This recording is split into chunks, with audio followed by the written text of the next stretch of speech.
Olá, olá, olá, olá, pessoal. Nossa reflexão de hoje, a gente vai falar algumas coisas que são fruto do pecado, que nos atrapalham no nosso relacionamento com Deus e no nosso relacionamento com as pessoas.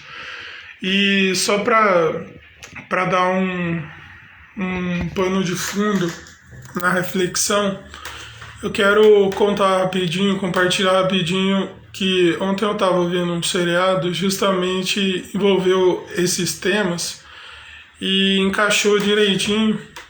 E esse seriado, em poucas palavras, retratava duas profissionais em uma empresa e elas eram pesquisadoras sobre tecnologias dessa empresa, inovações e tudo mais. E uma das pesquisadoras, ela recebia mais atenção do chefe, do pessoal, por causa da forma interessante que eram as coisas que ela estava pesquisando, estava trazendo para a empresa. E uma outra funcionária começou a invejar esse aspecto que estava acontecendo, que no ponto de vista dessa segunda funcionária, todos idolatravam aquela primeira, e aquilo foi cutucando o ego, aquilo foi, né, cutucando a inveja dessa segunda funcionária em relação à primeira. Mas por que eu compartilhei isso rapidinho, né? Porque o nosso versículo central de hoje, ele fala assim: pois onde há inveja e ambição egoísta, aí existe toda espécie de males. E é interessante, né, como essa situação do seriado provavelmente e quase 100% de certeza não foi baseado em nada bíblico, mas é impressionante como a Bíblia ela está em tudo ao nosso redor, né? Mas a gente precisa treinar os nossos olhos para enxergar. E só para não ficar algo, né, solto de ser um exemplo fora da Bíblia, poderia citar inúmeros exemplos, né, inúmeros exemplos que tem na Bíblia, mas às vezes quando a gente recorre aos exemplos clássicos, fica mais gravado, né, os exemplos que têm mais significado. E lá na criação, né, na situação de quando Caim matou Abel, a gente pode compreender dessa situação, por exemplo, que dentre várias coisas que um irmão sentiu em relação ao outro foi inveja, né? Isso acarretou orgulho, acarretou a questão de que, nossa, Deus aceita o meu irmão e não me aceita, mas isso já era consequência lá da influência de Satanás, né, por meio da serpente para a mulher e para o homem em relação ao fruto que a gente chama de fruto proibido e tudo mais, né? Tudo que a gente acha que Deus tira o nosso prazer, a gente sempre dá um jeitinho de colocar um nome próprio para aquilo, né? Fruto proibido, as coisas de Deus são careta, enfim, né? A gente sempre tenta dar um jeitinho, mas é como a gente observa, né? Porque aquilo nos confronta, realmente nos impulsiona uma transformação, muitas vezes que a gente não quer abandonar certos comportamentos, a gente acha que, não, Deus é malvado, né, e tudo mais. E o que acontece, né? Por quê? Porque coisas que acarretam da inveja, por exemplo, exibição, né? Exibicionismo, ostentação. Muitas vezes eu vejo isso acontecendo com mais frequência na vida das mulheres do que dos homens. Muitas vezes as mulheres se sujeitam a certas amizades, a certos comportamentos, que porque aquilo parece que está dando um aparente reconhecimento, algo que está dando um retorno, uma vantagem, uma satisfação, está ali massageando o ego delas, elas acabam aceitando certas coisas. E depois, por exemplo, quando esse tipo de situação tem a ver com um casamento, né? Depois de anos a mulher se separa, mas ela não percebeu que a ostentação ali, por conta do que um tipo de vida lhe oferecia, né? Uma espécie de conforto, e às vezes isso causava inveja em outras pessoas. Às vezes a mulher não percebe ali, entende? Que foi algo que a conduziu por inveja, por egoísmo. E só para não ficar sem falar dos homens, né?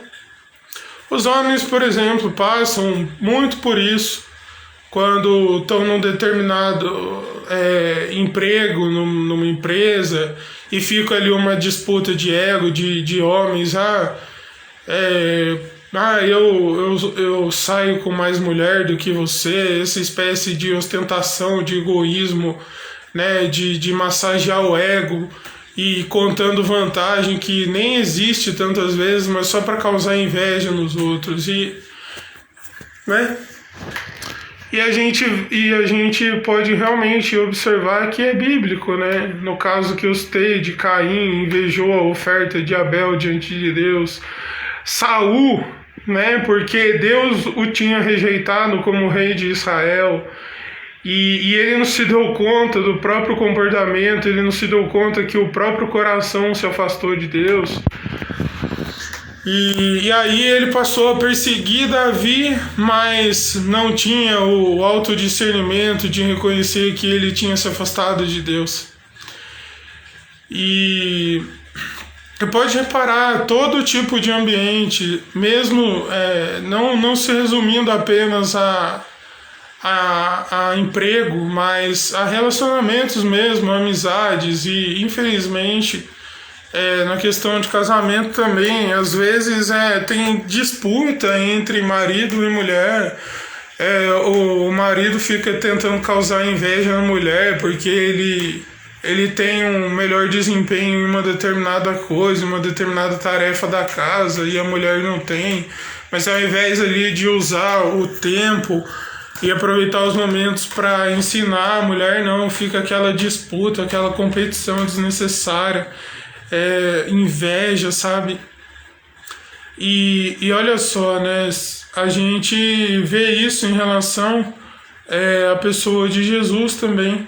O modo que as pessoas seguiam Jesus, não só porque ele curava, não só porque ele podia, por exemplo, multiplicar pão, ele podia curar um paralítico, curar um leproso. Muitos, infelizmente, seguem, entre aspas, Jesus hoje em dia por causa disso, porque estão mais interessados no que Deus pode dar para causar inveja para as outras pessoas do que realmente por quem Deus é.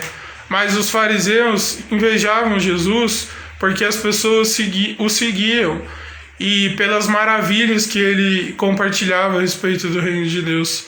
E muitas vezes as pessoas até têm uma vida religiosa. Não estou aqui falando de igreja, estou dizendo de manter uma vida religiosa, mas só mantém uma vida religiosa por cargos, por interesses, porque porque a pessoa é vendida a ideia para as pessoas de que, olha, não, você tem que dar para Deus, porque daí ele vai multiplicar. Mas isso só desperta a ganância, e é interessante porque outras versões desse versículo diz sobre ganância também. Ao invés de ambição egoísta, nesse ponto fala sobre ganância, e é justamente esse ponto. E aí desperta uma fé gananciosa e não uma fé verdadeira. E é isso que os religiosos lá da época de Jesus faziam. E muitas vezes, mesmo que a gente não tenha cargos em igrejas, mesmo que a gente não seja responsável por determinadas coisas, mas a gente precisa, nas aplicações finais da reflexão de hoje, nos perguntarmos por que falamos as coisas sobre Deus, sabe?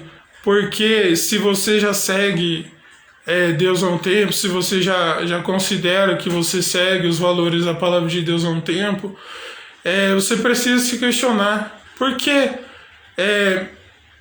Porque mesmo que nesse tempo que já faz, você diz que está com Deus. E talvez você que nunca quis saber dessas coisas a respeito do reino de Deus, talvez justamente porque pessoas já despertaram essa fé gananciosa em você, mas a verdadeira fé não está no que Deus pode nos fazer, no que Deus pode nos proporcionar, mas a verdadeira fé é a que está no lugar certo, sabe? É a fé que vai nos conduzir à salvação, vai nos conduzir realmente ao autodiscernimento de que nós somos seres falhos, imperfeitos e precisamos abandonar certos comportamentos, por mais que isso esteja causando uma aceitação diante de todos, mas pode estar causando uma reprovação diante de Deus. Porque veja só, se a gente analisar a simples situação do exemplo do seriado, o fato da mulher ter matado a outra pesquisadora que estava em mais destaque que ela, o fato de Caim ter matado Abel, o fato de Saul perseguir Davi para matá-lo, o fato de, até quando a Bíblia diz que existiu uma disputa na igreja de Corinto, por exemplo, que uns se diziam ser de Paulo, outros de Apolo, outros de Pedro. Isso é um tipo de disputa movido por inveja, movido por algo do tipo, olha, o que eu faço é melhor do que o que você faz, então inveje o que eu faço. E isso não conduz a nada, muito pelo contrário, nos conduz cada vez mais ao abismo da morte. Mas a gente não tem o autodiscernimento de reconhecer que precisamos nos arrepender, que precisamos abandonar comportamentos. E onde habita a inveja, que possa existir o amor, porque a própria Bíblia diz que o amor, ele não é invejoso, ou seja, o amor genuíno de Deus. É muito maravilhoso assumir um discurso falando por aí sobre o amor de Deus, mas será que realmente temos compreendido o que é esse amor?